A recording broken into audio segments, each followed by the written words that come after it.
जिस ताकत से लेबनान का हिजबुल्लाह गाज़ा में हमास को बचाने के लिए कूदा था, उसको इस बात का तनिक भी अंदाज़ा नहीं था कि जिस आग से वो हमास को बचाने में लगा हुआ है, वही आग उसके घर तक पहुंच जाएगी। जी हाँ, हम बात कर रहे हैं आईडीएफ के उन हमलों की जिसने पूरा लेबनान दहल उठा। पहले पेजर धमाके, उसके बाद वॉकी टॉकी और फिर लेबनान में एक के बाद एक हिजबुल्लाह के कमांडरों के विकेट गिरते गए। इन सभी हमलों में हिजबुल्लाह को हिला कर रख दिया।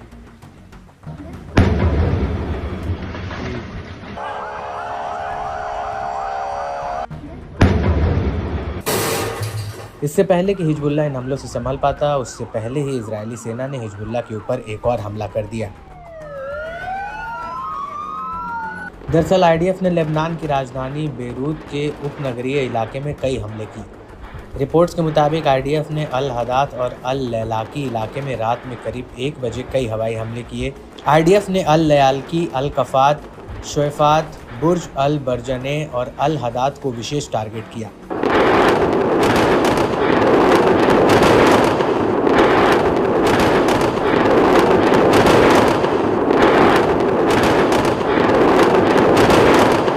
इससे पहले आईडीएफ ने बेरूत के आसपास के इलाकों में रह रहे लोगों के लिए एक संदेश जारी किया था, जिसमें उसने लोगों से अपने अपने घरों को खाली करने, सुरक्षित जगह पर जाने के लिए कहा था। पीएम नेतन्याहू ने भी आईडीएफ के इसी मैसेज को दोहराया।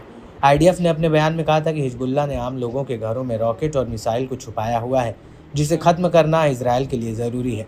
हालांकि हिजबुल्लाह ने आईडीएफ के इन आरोपों को झूठा बताया था।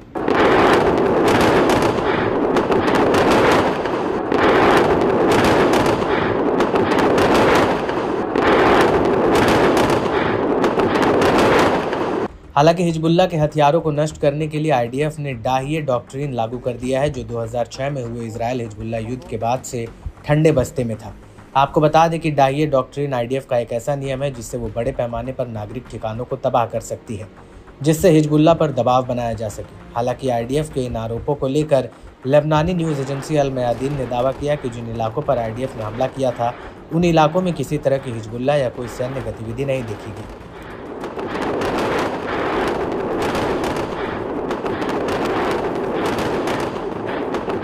अल मयादीन का कहना है कि ये सारे नागरिक और रिहायशी इमारतें थीं जिन पर इजरायल ने हमला किया था। अल मयादीन के मुताबिक जहां हमला हुआ था वहां घांडौर फैक्ट्री थी, जो फूड इंडस्ट्री में कारोबार करती है। वहीं दूसरी तरफ जब आईडीएफ हिजबुल्लाह को दहला रही थी, तो उसी दौरान हिजबुल्लाह के लड़ाके भी इजरायल पर ताबड़तोड़ बमबारी कर रहे थे। हिजबुल्लाह ने किरियत अटा सेटलमेंट पर फादी एक रॉकेट का पूरा एक जत्था फायर किया। इसके बाद तबराया शहर में भी हिजबुल्लाह ने रॉकेटों के 2 अलग जत्थे फायर किए और इसके बाद शाम होते होते हिजबुल्लाह ने इलानिया सेटलमेंट पर भी फादी एक रॉकेट बरसाए। हिजबुल्लाह का कहना है कि उसने लेबनान बॉर्डर पर करीब बयाट ब्लीडा सैन्य चौकी पर भी बमबारी की।